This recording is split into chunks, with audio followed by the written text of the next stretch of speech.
Some things happen fast, like a vacuum finding your lost earring. A dog reacting to the word walk. And settling up with friends on the PayPal app. Send and receive money in seconds. Access your balance to send, shop, pay bills, and more. Download the PayPal app to get started. An account with PayPal is required to send and receive money. A PayPal balance account is required to hold and use a balance. The new LinkedIn Hiring Pro can't clone you, but it can streamline your hiring workflow. From posting jobs to shortlisting candidates to interviewing, LinkedIn Hiring Pro is the hiring partner you need, so you can focus on connecting with the right talent. In fact, small businesses report saving over 6 hours per week. So hire right the first time with LinkedIn Hiring Pro. Post a free job today at linkedin.com/quality. If we knew more about our sleep, what would we do differently? Would we go to bed at a consistent time or take steps to reduce interruptions to our sleep? With Sleep Score, Apple Watch measures your bedtime consistency, interruptions, and sleep duration. Then, every morning it combines these factors into an easy-to-understand score from 1 to 100. So you'll know how to take the quality of your sleep from okay to very high. Know your sleep score with Apple Watch. iPhone 11 or later required.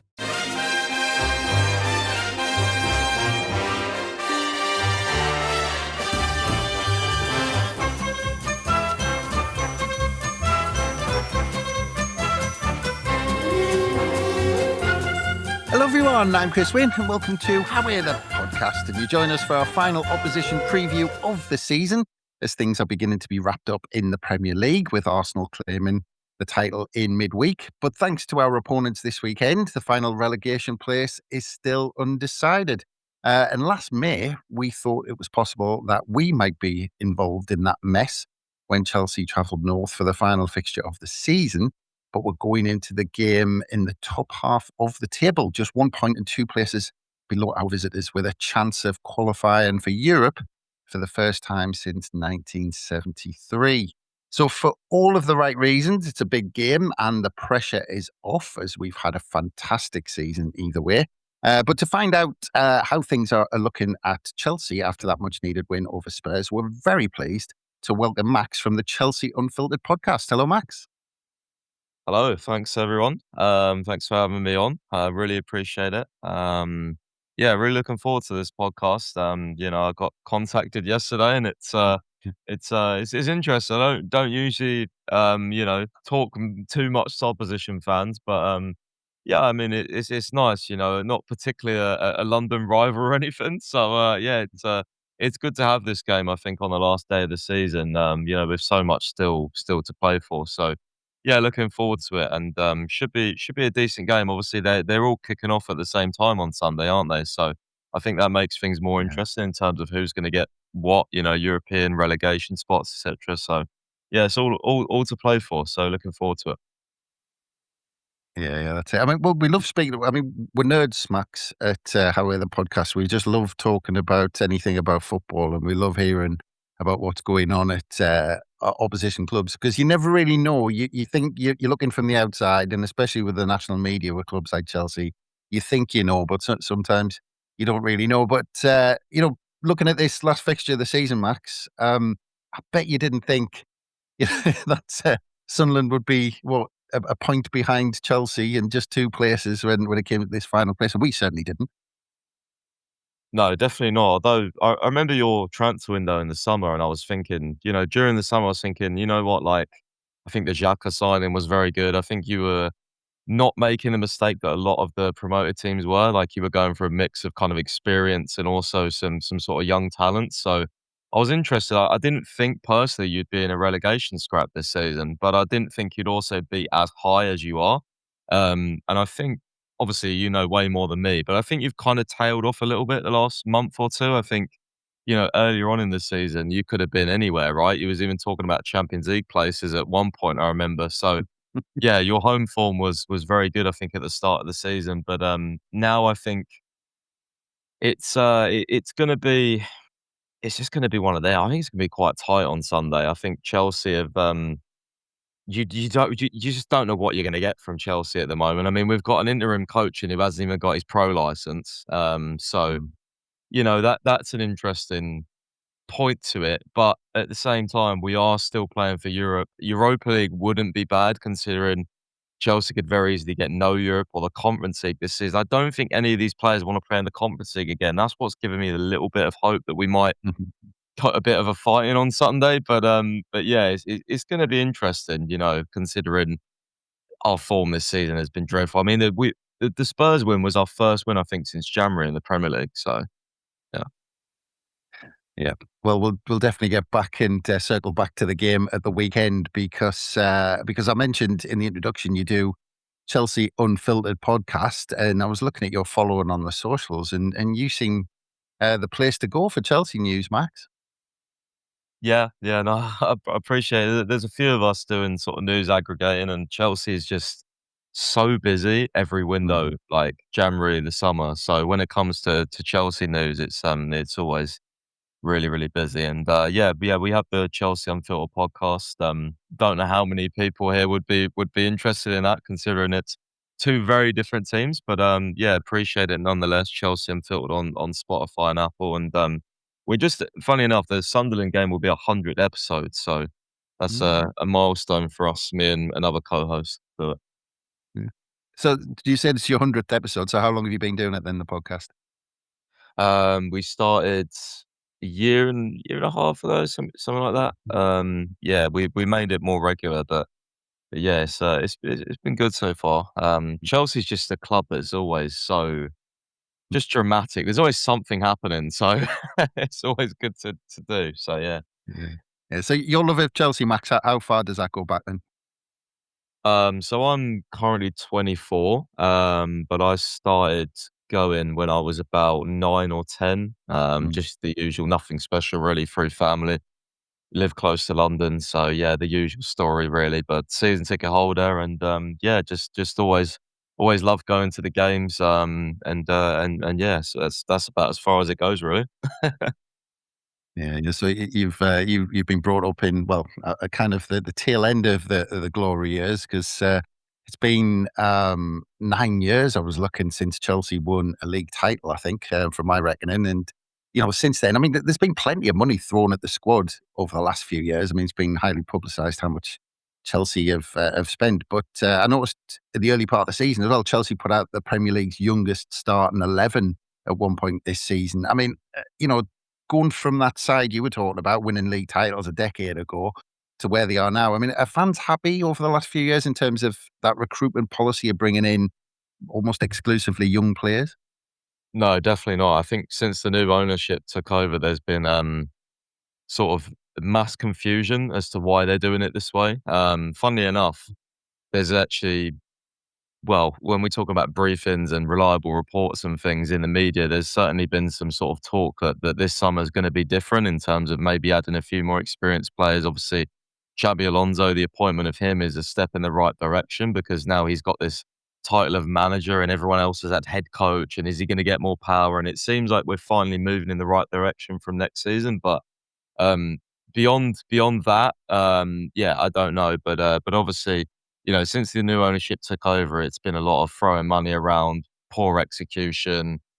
I think we've got a few really good players. Like, I think the core is there in terms of, like, you got sort of 6 or 7 sort of really good players, but I think our biggest issue is the depth and the consistency. I think we can still challenge in cups.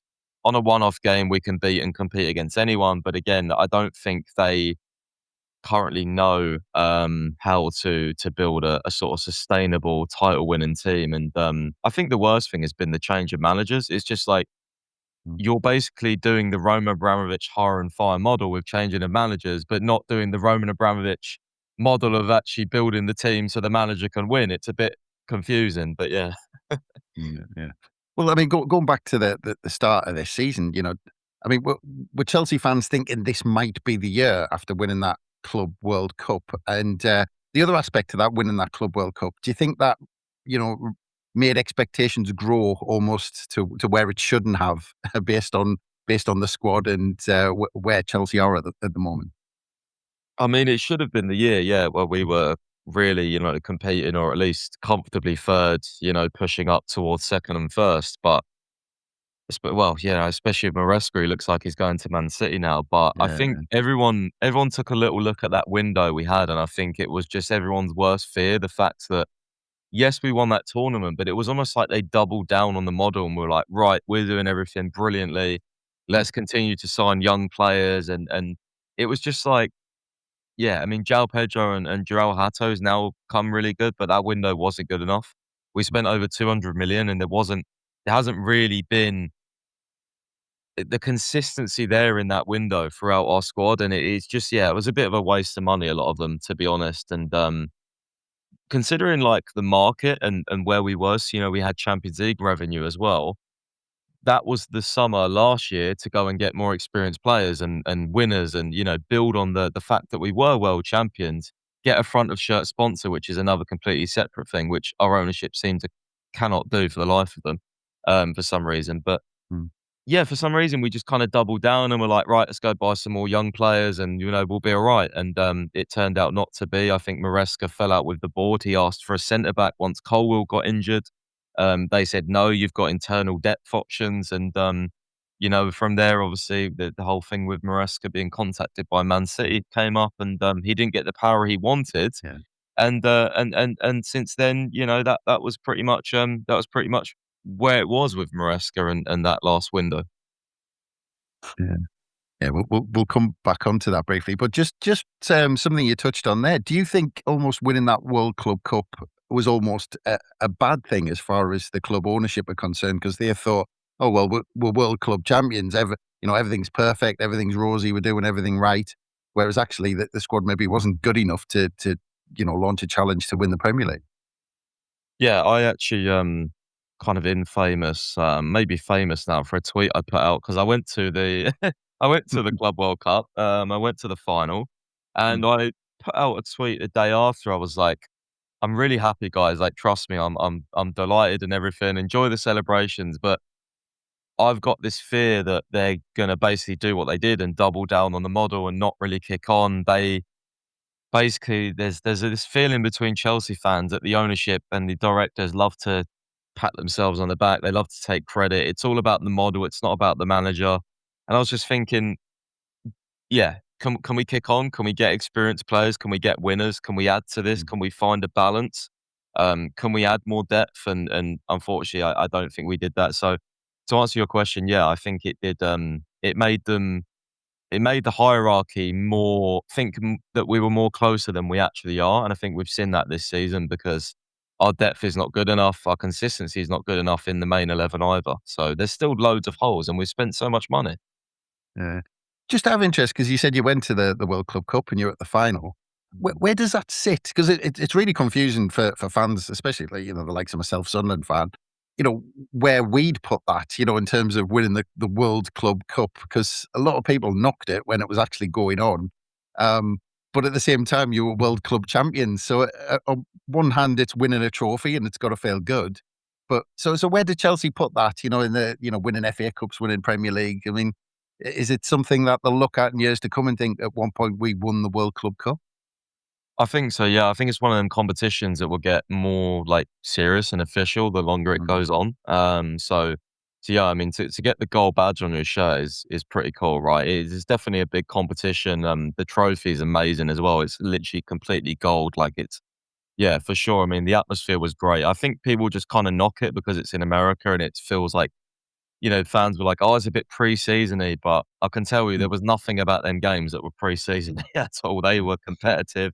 I mean, we had a couple of red cards. There was fights. There was, we were playing it like they were big games. I mean, for sure, there was nothing pre-season-y about it, and you get a lot of money for winning it as well. I think we got over 100 million. So Mm. yeah, it's one of them competitions I think that will get more traction as the years go on, because I think FIFA have like big plans to make it like a big competition. Yeah, from what I've read online. Yeah. Well, you mentioned the summer spending, and as I think you said there was over 250 million, I think, in the summer. I mean, how would Chelsea fans viewing that? Because in the summer, you must have thought, we've spent all of this money, we've just won the World Club Cup. but you still had your doubts. So was there an element of thinking, well, they've spent all this money, but they've wasted some of it, or were some Chelsea fans still really happy with, how much the club was spending in terms of strengthening the squad, considering you finished fourth last season as well? Yeah, I think with Chelsea fans, it's not how much we spend, it's who we spend it on, because I think we'll always spend money. Like, even this summer, if, say, for example, we come out with no Europe or Conference League, whatever we come out with, they're going to sell a load of players. They're going to spend another 200 million. That's how Chelsea work, right? And most of the kind of traditional top six clubs. But yeah, it's the execution. I mean, just off like what I saw online and the people I spoke to around the games, I can tell you straight away that a lot of fans were like, "Why the hell have we signed Garnacho? Why have we signed Gittins for 55 million pounds? It might be a decent one for 30 million." Like, that's the thing. The prices they do on these players as well is insane. Like, João Pedro, he's been very, very good for us, and fair play to them, because he was one of the ones where it was like, okay, he's been in the Premier League a few years, but he's not got the best numbers. He was still very expensive. Hato's only just come good in the last couple of months, so there was a couple of others as well. I think we signed Buonanotte on loan from Brighton. We've got this Brighton obsession. He was a complete waste of time. So yeah, the last window, it wasn't popular with Chelsea fans at all. No, considering we'd won that competition, and I think it was just the fact that we had Maresca, who had kind of, even in some fans' opinions, turned water into wine, especially defensively. That fans were still confident, but again, it blew up. He fell out with the hierarchy, and then left mid-season. So. Yeah, well, that's it. Well, just before we get into what's been going on at Chelsea this season and the change of managers, I think it's time for a quick break. We'll be back very soon. Bonjour, compadre. It's the Priceline Negotiator. How do I negotiate so many great travel deals? My greatest gadget, the Priceline app. It's got hotel deals, flight deals, rental car deals, all of those deals in a bundle. Deals, game day deals, concert trip deals. No one deals more deals than Priceline. Hold your horses, there's more. The app lets you filter hotels by neighborhood, vibe, star level, and amenities like pools and spas and beachfronts and... Wait, I'm not done. Stop cutting me off. Priceline. You thought this was your Run Club era. Turns out, it was more of a thinking about Run Club era. The good news? Someone's marathon training is about to start. Sell your workout gear on Depop. Just snap a few photos, and we'll take care of the rest. They get their race day fit, and you get a payout for trying. Someone on Depop wants what you've got. Start selling now.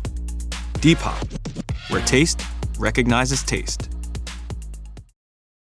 You don't wash your jersey during a win streak. You don't switch seats when your team's up big. And you definitely don't shave during the playoffs. When things are working, you don't change them. That's why when you drink Jägermeister, you drink it ice cold. Anything else? Well, that'd just be bad luck. Drink it cold or don't drink it at all. Jägermeister. Damn, that's cold. Drink responsibly. Jägermeister liqueur, 35% alcohol by volume. Imported by Mast Jägermeister, U.S. White Plains, New York. And welcome back to How We're the Podcast. And we're just about to get into the ins and outs of, I suppose, all the chaos at times at Chelsea this season. And Max, I just want to take you back to late November. Those heady days just before Christmas, 12 games into the season. Chelsea have just beaten Burnley away 2-0, which meant at that point, Arsenal were top of the league, and it was Chelsea in second, who was 6 points behind Arsenal, chasing them at the top. There was a weird period after that, after a draw. I think that there was a draw home to Arsenal next, I think. But then Chelsea won 1 in 7 until Maresca left the club. I mean, what went wrong after it looked so good at the end of November? Well, to be honest with you, it's Chelsea history, that doing well for until December, and then the December fixtures pile in January, and then we collapse. I think the only times we do well in December and January is when we actually win the league. So that's been a long time. But so there's nothing new in that sense. But this time round with Maresca, there was essentially a contact from Man City and Juventus to Maresca. Basically, his contract obliged Maresca to tell the club that he'd been contacted by these teams. Obviously, they've been maybe preparing for the departure of Guardiola, which now looks like it's going to happen, and he's going to go there. But essentially, he from my understanding, told the club that City were contacting him. He then asked for essentially a pay rise and some more power, feeling that he'd done enough at Chelsea to deserve that. The club said no, essentially, and yeah, I think Maresca kind of packed it in from there. He decided to actually resign. I think pretty much before we played City, which was interesting in itself. And there was even rumours that he didn't even say goodbye to the players. He was just, you know what, that's it, I'm going to go. So it was very, very all of a sudden, and I think a lot of rival fans are would call that kind of snaky behaviour and not great. But I think a lot of Chelsea fans were like, well, he deserved more power. The window you gave him last summer wasn't good enough. Um, he deserved a pay rise. You know what I mean? So it was a bit. There's mixed opinions on it. My opinion is that I'm just happy now we've got Xabi Alonso. If we hadn't got Xabi Alonso and we'd got someone else that I thought was worse than Maresca, I'd be fuming. So Yeah. yeah. And just thinking that you kind of hinting that it was maybe a little bit toxic before the approaches of Juventus and Man City. I mean, is that a concern moving forward? If a manager like Maresca gets the Chelsea job, which it's one of the biggest jobs in European football. Look at the people who've been manager of Chelsea, and the fact that he wasn't comfortable in whatever structure they have. Yeah, I think it's do or die now. I think this is their last roll of the dice with the fans, right? They've made Xabi Alonso manager. Everyone else was a head coach. Everyone else had to fit into this structure, and they didn't have much of a say. It was collaborative, but they've gone as far now with Alonso to say you're basically an equal partner in every single decision we do. So, for example, if there's a player that Chelsea hierarchy want, he doesn't come unless Alonso says yes. That's what they're saying. So it's different from everyone else, and I think they've said at the end. Well, they said at the end of the Rosenior reign in the sacking statement that they're now going to take some time to self-reflect on what they've done wrong. So this is the last roll of the dice. If they fall out with Xabi Alonso and they can't make it work, I think everyone is completely done with it in terms of fans. There's even been protests recently, in the last sort of few months, reasonable sized protests outside of certain games where the message is Blue Co out, and Blue Co encapsulates the ownership that owns not Chelsea but also Strasbourg. So it's everyone, because we're under a multi-club model. And so some fans are already fed up with it, but for many, this is the last roll of the dice. Yeah, well, you mentioned Liam Rosenior, and I'm not sure if we can go without mentioning him during this podcast, because obviously he was appointed after Maresca, and he was part of that multi-ownership group because he was flying at Strasbourg within the ownership group, so they were more aware of the job he was doing there, I suppose. I mean, how did Chelsea fans take that? I mean, because, were they behind the appointment to start with, or were some Chelsea fans thinking it wouldn't end well because Liam Rosenior was just kind of one of their people rather than someone who could take the Chelsea job? Yeah, Rosenior was an interesting one. I think you had the match-going fans that wanted to give him a chance, mainly I think because he was English. He had a lot of support at the start. Fans were chanting his name. I do think there was some reluctance, obviously, like some sort of concern to, if he would do well enough. But the match goers definitely supported him in the first few games. We actually started quite well under him, similar to how we did under Graham Potter, actually, and then, similar collapse. But the online fans were like, what the hell are they doing? Like, what the hell are they doing? Like, just because he's at Strasbourg means he can manage Chelsea. He's not going to be, everyone predicted a disaster online, but I think the match goers, maybe if they predicted it in their heads, just wanted to give him a chance because he was English. But I mean, it was just such a predictable disaster. He doesn't have the character to manage the egos in the dressing room that we do have. Even though we have a young squad, we've still got egos in the dressing room with Enzo's and the Cucureas and the Sanchez and all these players. So that was a big element of it. And tactically, he just wasn't good enough. He wasn't ready for the step up. And yeah, I think it was a bit of a disaster, to be honest.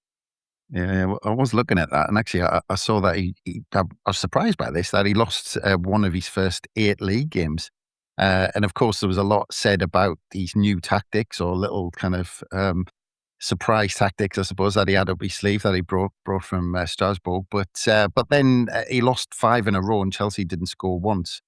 I mean, how quickly did it start to unravel? Because I imagine from your point of view, did stories start coming out almost before that bad run hit, or did it come out as they were losing games? Did players start, making those comments and things like that? When did you get a feeling that the end was coming soon for Rosenior?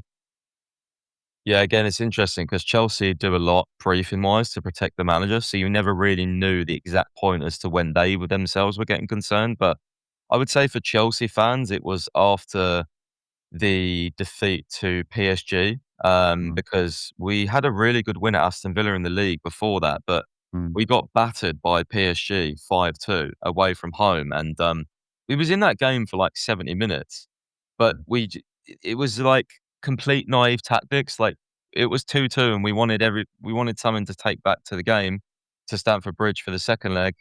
We went 3-2 down and everyone was like, "Right, can we just defend now?" And he kept pressing really high. We ended up losing 5-2, and there was a couple of players I remember after that game, Neto and Gusto came out essentially saying we did the wrong thing Hmm. tactically, and I was like, "Oh, no." Like, when that starts happening at Chelsea, you know something's up, and then I think from there, we lost to Newcastle at home, we got beat by PSG again, Everton we lost, and it was just like that's the thing with Chelsea, right? It's like it goes from 1 to 100 very quickly. You can be on top of the world, and then the next week or a few weeks later, you can have a manager about to be sacked. And it's just like you can always tell that exact moment, and that PSG moment when the players came out and questioned him, I was like, "Yeah, he's done." That's see how he comes back from this, and that's what happened. Yeah. Yeah. I mean, you talked about some of the players there. I mean, how did Chelsea fans look at how some of the players behaved during that period? Because, like you said, you look at the players on paper, and Chelsea, have got a better squad than the performances and the league positions is suggesting. But especially from outside the club, maybe looking in, the players didn't seem to kind of be as professional as maybe they could have. Yeah, again, it's a difficult one. You'll get sort of match goers and online fans having different opinions on this. I think the match goers will be like, you know, yeah, just there was a lot of shouting, a lot of sort of, "You're this, you're that." I'm not gonna say all the words, but, you know what I mean? You can imagine. And then the online fans were like, "Brilliant, like, they're doing the right thing. Let's get this bum Rosenior out, and let's get his manager in." So, yeah, you get sort of two sections, but, yeah, I think my opinion, I never like to see players purposely down tools, and that's what it felt like sometimes during the games. Like, I went to Brighton away, so that was his last game, and, it was just so obvious they weren't even trying, you know what I mean? It was like they were just purposely trying to lose, and, that's just I don't care what manager. I mean, you could have me in charge, you know what I mean? Like, you don't do that. Like, as professional footballers, you at least put the effort in, you know what I mean? There was clear backing out of 50-50s and all that sort of nonsense, so, yeah, that's why they need a manager like Xabi Alonso, because he's not gonna allow that. You know what I mean? If you do that under him, you're not gonna play, and that's why I think I'm hopeful now for the future, because we've finally got someone serious in charge that the players will respect because of obviously his playing career and also his managerial career so far. Yeah, yeah. Well, you've already mentioned Callum McFarlane as well, because he came in charge in that caretaker role, I suppose, and he was in charge for the cup final against Manchester City. And Chelsea haven't won the cup since 2018, and they're now the second side to lose 4 consecutive cup finals. It wasn't the best game you'll ever see, but considering because Chelsea, I mean, at one point, I'm sure Chelsea won 4 FA Cup finals in 6 years or something, going back 15, 20 years or something like that. And I mean, do you feel like this one is a bit of a wasted opportunity to bag a trophy with everything going on this season? Yes and no. I think obviously City is always very, very hard to beat. Mm. Again, McFarlane hasn't even got a pro license, but I think it does show the capabilities of our squad to compete, because when they want to turn up, they can turn up regardless of who's in charge. You know, we Mm. did compete, we did fight within that match. I think we've been playing like this five at the back recently, which is a bit interesting because Chelsea, I think a lot of our fans want us to attack more, but we're kind of doing this 3 to 5 at the back hybrid, and it's keeping us in games more. We can't keep clean sheets to save our lives. So I think that's been a good sort of adjustment for McFarlane to put on this squad. And yeah, we did stay in it, but the Wembley, I'm calling it a Wembley curse now, because we can't win at Wembley in a final all of a sudden. This used to be our home. This used to be somewhere where, with the old guard and Drogba's and Lampard, we'd turn up and it was a foregone conclusion that we'd be winning that trophy. So yeah, there's also I don't want to sound bitter and the typical moany fan, but there's been some very, very questionable refereeing decisions over the last few years in these finals. I mean, I don't know if you saw it, but there was one or two. Certainly, the one on João Pedro was the clearest penalty I've ever seen in my life. Kusanov Mm. doesn't even look at the ball; he comes across, clatters his knee. So yeah, we should have had a couple of penalties, I think, but it was obvious. I think the longer it went on, the City were going to score at some point.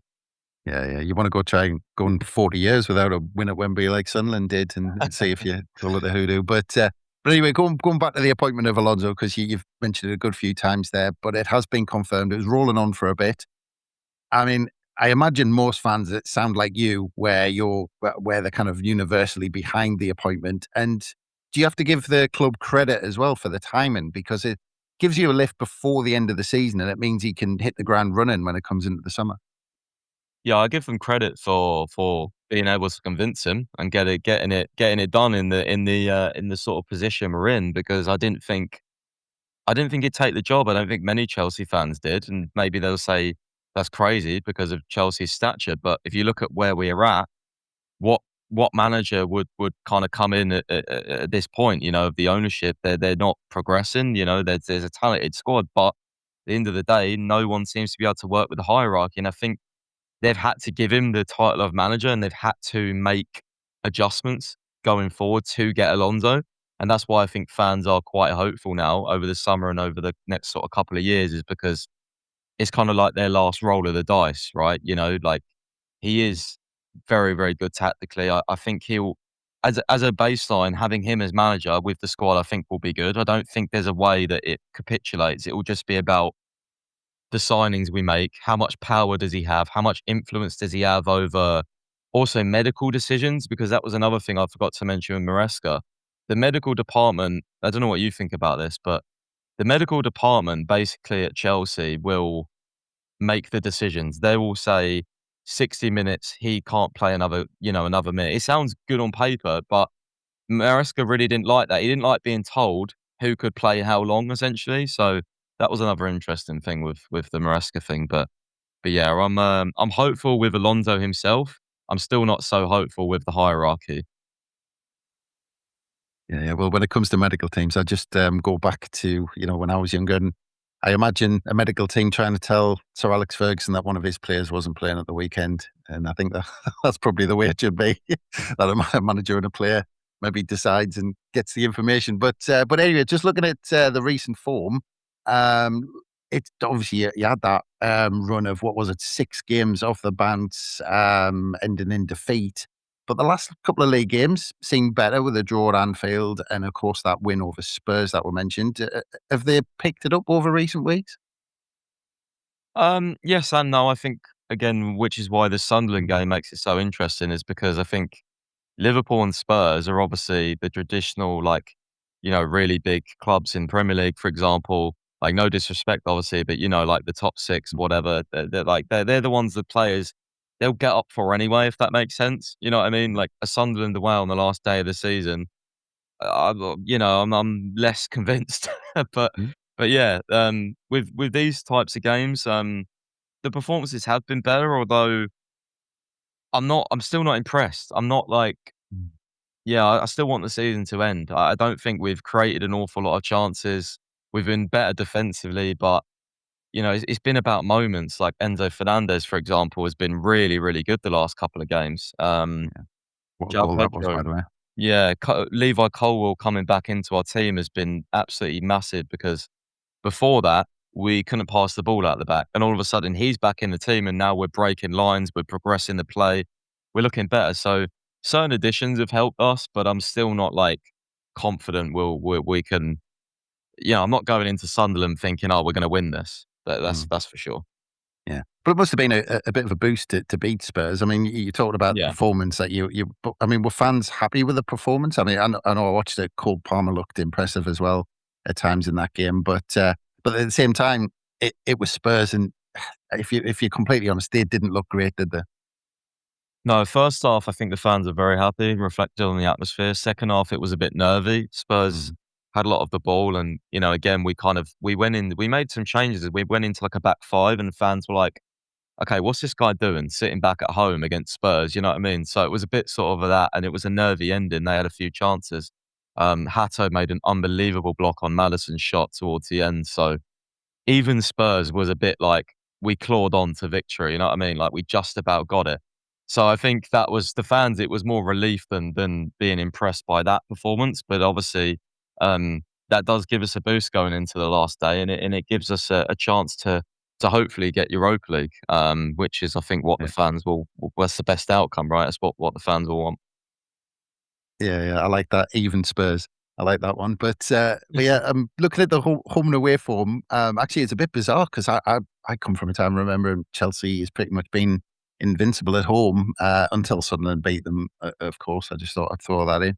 But on home form alone, Chelsea would be in the bottom half of the Premier League, only one win in the last 7. But on the road, only Arsenal and City have taken more points. So, I mean, is that pointing to the way Chelsea's set up? Does it mean the way they're set up, does that make them better away from home? I think it's the fans, to be honest. I think the fans are much better away from home. At home, I think these players, again, to do with the young squad, they succumb to a lot of pressure, especially if they don't start well. The fans start getting on their backs, and I think there's not been a great home atmosphere in a while. And that's one of the reasons we got through and beat Spurs is because it's Spurs, right? The fans get up for it. They will ignore mistakes. They don't boo at half time, even if we're losing. It's everyone, let's get together and let's beat Spurs. You know what I mean? So, but against these, Nottingham Forest, we got battered the other week. Against Nottingham Forest, we're 2-0 down in 25 minutes. And away from home, you won't have that crowd getting on your back. You know what I mean? It's just but there was no chance we were coming back from that because everyone was absolutely fuming. So, I think the away form just, I think, goes to show that they play with a little bit more freedom. They play with a little bit more pressure off their backs. Um, Obviously, you can hear the away fans, but it's nothing like a home game. So I think they just feel a little bit less pressure when they play away from home. Yeah. Well, talking about pressure, obviously, Chelsea sitting in 8th can go above Brighton in 7th of the weekend, like you talked about, qualifying for the Europa League. I mean, how big is this game for Chelsea? I mean, how important is it that Chelsea come and get a result and confirm a place in obviously one of the European competitions ready for Alonso coming in? Well, again, this is we don't really know, to be honest, because with the briefings and stuff in the media with the journalists, they'll very quickly point out if Chelsea themselves want a target, right? But they're kind of just it kind of just seems like let's just see what happens, sort of thing, on this last day, which I'm not particularly enthused by because then I don't particularly think we'd turn up very much. So, you know what I mean? I feel like if the players know there's something for example, if Chelsea owners went in that dressing room after Spurs and went, you have to beat Sunderland because we need Europa League. And if we don't get Europa League, we're in trouble or whatever like that. Then I'd be like, okay, I'm confident. But because it seems a bit like this, yeah, we could get this, we could get that, we could get nothing. I'm a bit like, oh, well, you know what I mean then?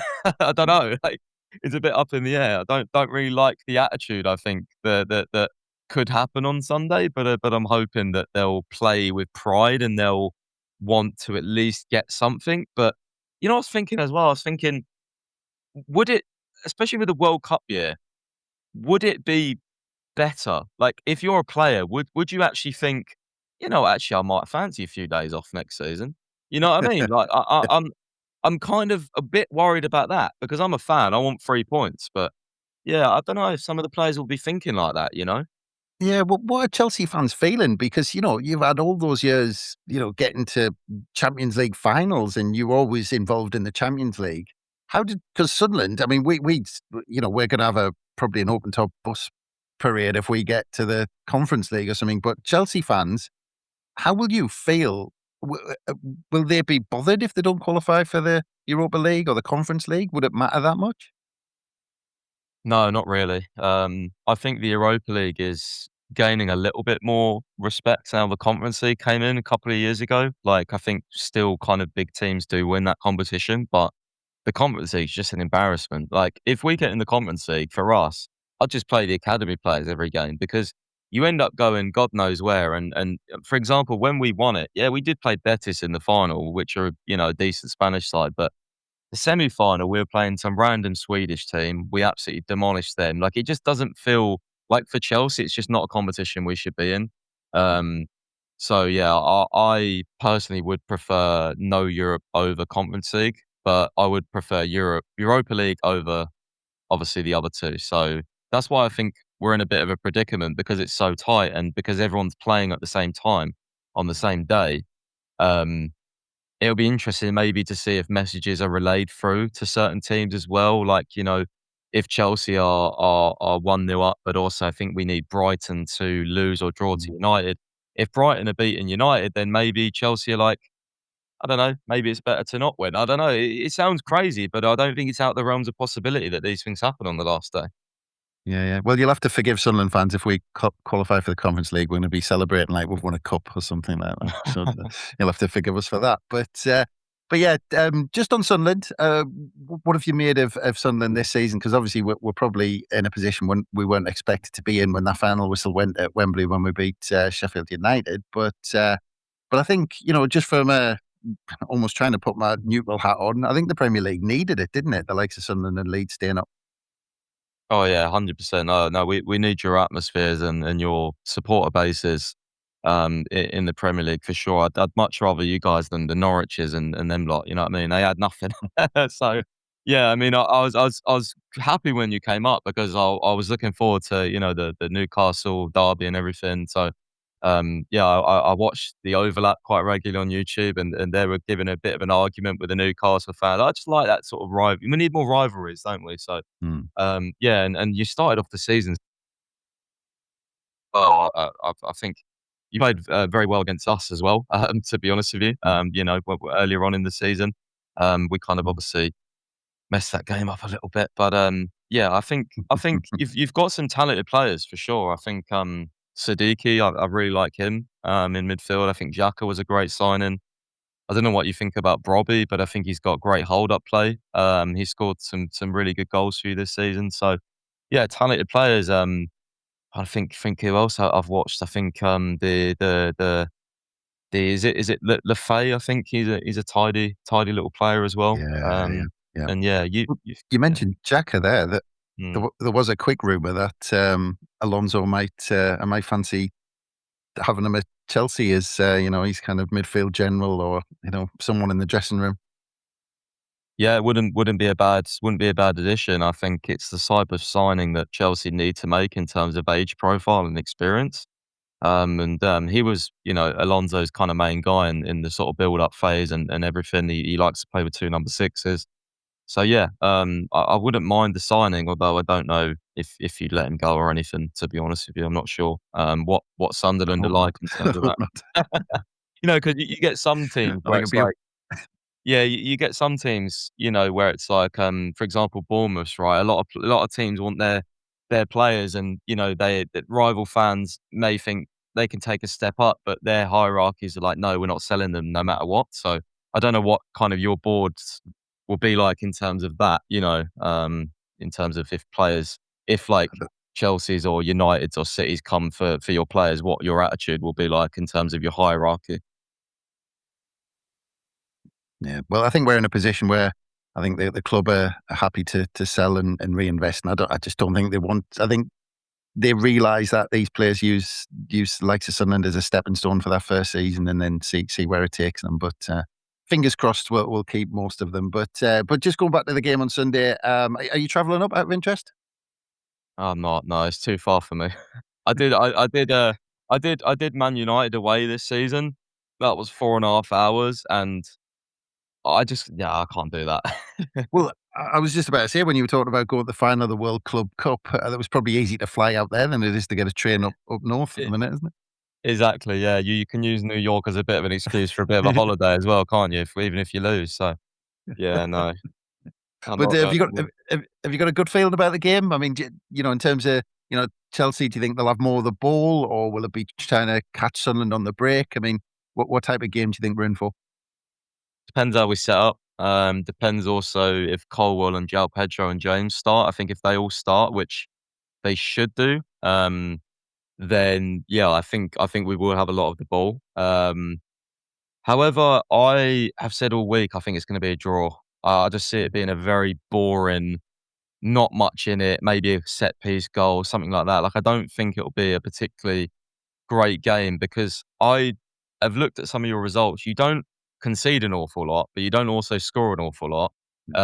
We're not very good going forward at the moment, but we also can't keep a clean sheet. So if you level all that out, I think it ends up in a draw. So yeah. Yeah, I was looking actually. You haven't kept a clean sheet since Brentford in January. Actually, looking at it, Right. I think. If you need a player that needs a final day boost, needs a goal, play him against us. He'll probably score.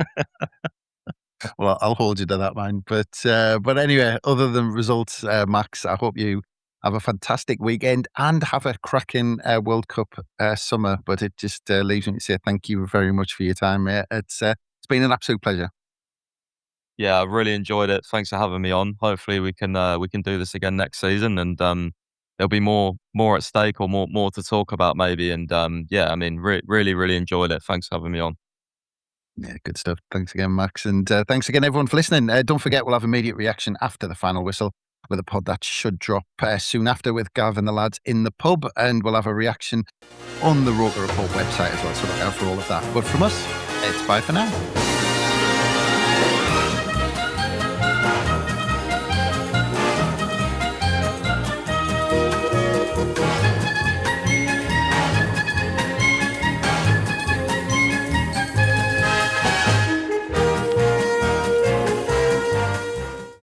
Hi, this is Ben Green from The Athletic FC. The podcast you're about to listen to is brought to you by Hotels.com. As a Hotels.com member, you save up to 20% on hundreds of thousands of hotels and earn rewards on every single stay, which means the trips you're taking now help pay for the ones you're already dreaming about. And unlike some other places, there are no blackout dates, so when you want to travel, your rewards are ready to go.